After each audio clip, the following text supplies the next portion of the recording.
Clean hands, brave hearts.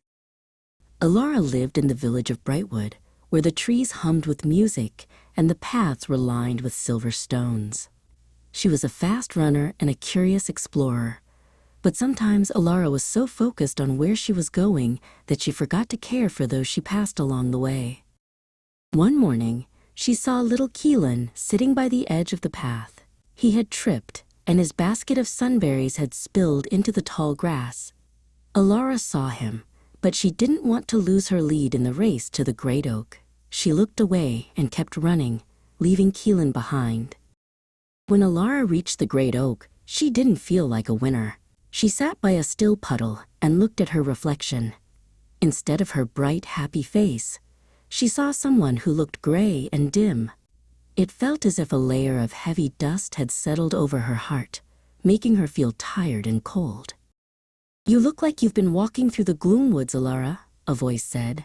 It was Silas, the old wood carver. He sat on a nearby stump, carving a whistle from a fallen branch. "That kind of dust doesn't come from the ground. It comes from the choices we make." "How do I get clean?" Alara asked, her voice small. Silas put down his wood. "You must wash your heart," he explained. "Stop doing what is selfish and learn to do what is good. Step into the light, seek justice for others, and help those who are lonely. That is how a heart becomes bright again."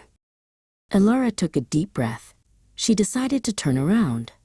She walked back down the path, leaving the shadows of the great oak behind. As she stepped into a patch of golden sunlight, she felt a spark of courage. She didn't want to be fast anymore. She wanted to be kind. She found Keelan still trying to find his berries in the thick weeds.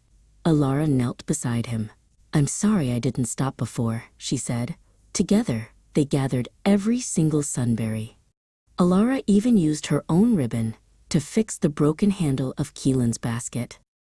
Next, Alara visited the cottage of Althea, an elderly woman who lived all alone at the edge of the woods. Alara didn't just wave as she usually did.